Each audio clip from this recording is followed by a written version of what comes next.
Okay, so you want to own an amusement park. Here is the strange part. The rides are not where you make your money. They are where you spend it. A major roller coaster costs tens of millions of dollars. A heavily themed attraction can cost hundreds of millions. Then you have to inspect it, insure it, staff it, power it, and replace thousands of components before they fail while carrying people at highway speeds. And the moment customers stop caring about it, you need another one. Rain can destroy your busiest weekend. One accident can damage the reputation of the entire park. It sounds like a terrible business, and sometimes it is. In 2008, investors opened a $400 million park in South Carolina. 50 attractions, big coasters, one of the most recognizable brands in the world. It filed for bankruptcy within months. Meanwhile, Disney turned fantasy castles and people in costumes into billions in annual profit. Same industry, opposite outcomes. Because owning an amusement park is not about owning rides. It is about controlling what happens after a family walks through the gate. Where they eat, how long they stay, where they sleep, and how much they will pay to avoid wasting a vacation that already cost them thousands. There are two businesses hiding inside this industry. The first is the regional park. Big coasters, season passes, Halloween events, hundreds of acres, and thousands of seasonal employees. The second is Disney World, Universal Orlando. These are not amusement parks. They are controlled tourism economies. Visitors fly across continents and stay for nights. A regional park competes for your Saturday. A destination resort competes for your entire vacation budget. And once it wins, it makes sure almost none of that budget escapes. You can buy an existing park and inherit every problem the last owner delayed fixing. Or you can build from scratch and spend years on land and permits before selling a single ticket. Then there is the third path, the one that separates Disney and Universal from everyone else. Build a park around intellectual property people already love. Disney does not need to explain why children should care about Cinderella's castle. Universal does not need to introduce Harry Potter. The emotional connection already exists. The park simply gives it a physical address. A normal operator builds a roller coaster, then spends millions convincing people it matters. Disney builds a castle millions of people already recognize. You are not creating demand from nothing. You are converting decades of films and childhood memories into hotel reservations. Land, roads, electricity, water, sewage, drainage, thousands of parking spaces. The roller coaster appears in the advertisement. The invisible infrastructure beneath it is what allows the roller coaster to exist. Then, every morning, before the gates open, employees inspect the rides. Wheels wear down, steel corrodes. A ride does not stop costing money once you have paid for it. That is when the permanent spending begins. You may earn most of your revenue in a few crowded months. The debt and the maintenance continue all year. And before the first family walks in, you may have invested hundreds of millions of dollars into a business nobody is required to visit. At first glance, parks make money from admission tickets. True, but the ticket is not the product. It is the price of entering the economic system. Once a customer passes the gate, nearly every inconvenience becomes a transaction. Parking, food, lockers, photographs, souvenirs, faster access to rides. A family may spend hundreds of dollars after already paying hundreds just to walk in. Because the ticket gets the customer through the gate, and the gate removes most of the customer's alternatives. A parent cannot leave the park, drive 20 minutes for cheaper food, feed 3 exhausted children, and come back without losing hours. So a drink that feels expensive outside the park starts to feel reasonable inside it. Not because the drink became more valuable, because the customer's time did. And that is what the park is really selling. Not entertainment. Time. A shorter queue, a reserved seat, a closer hotel. The customer pays to enter the park, then pays again to avoid wasting the hours inside it. Then there is the season pass.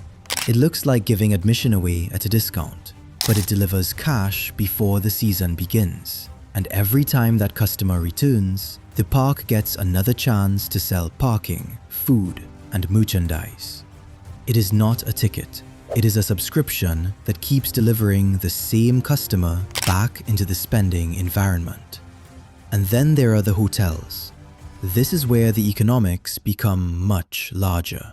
A day visitor stays inside your ecosystem for 8 hours. A hotel guest stays for 4 days. Now you can sell breakfast, dinner, transportation, early access. The park creates the reason to travel. The resort captures everything surrounding the trip. The more complete the ecosystem becomes, the less money has a chance to leave it. People think more visitors automatically means more profit. It does not. Every park has a physical capacity. Past a certain point, the experience collapses. Queues grow, restaurants fill, guests ride fewer attractions and leave feeling the day was wasted. So the park must attract as many people as possible, without letting those people destroy the experience they came to buy. Which is why premium access is so powerful. Long lines create frustration.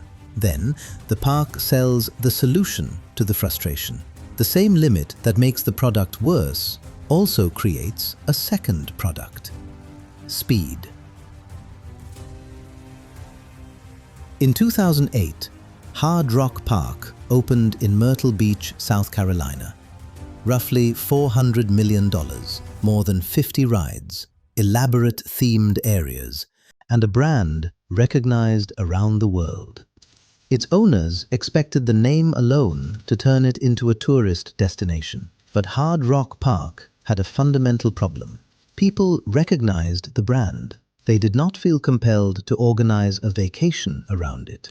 Disney owns characters children want to meet. Universal owns worlds fans want to enter. Hard Rock Park offered a theme: music. Familiar. But familiar was not enough. It opened with expensive tickets in a market already full of beaches, restaurants, and shows. Then, fuel prices rose, spending weakened, and the financial crisis arrived. Within months, the company filed for bankruptcy. The property was sold and reopened under a different name. That version failed too. Eventually, the rides were sold off. The owners had built the physical park, the roads, the coasters, the stages. What they had not built was urgency. There was no answer to the most important question in the entire industry. Why must the customer visit this park instead of doing literally anything else? Construction creates capacity. It does not create demand. Here is how it usually goes wrong. You borrow heavily to build. Construction runs over budget. Then the first summer is unusually wet, and attendance comes in 20% below expectations. But your debt payment does not fall by 20%. Neither does your insurance. Neither does your maintenance bill. So you cut. You delay renovations. You cancel the next attraction. Customers notice the park is getting older. Attendance falls again. Now you need a new ride to bring people back. But weak attendance means you cannot afford one. You need novelty to make revenue, and revenue to pay for novelty. The rides do not fail first.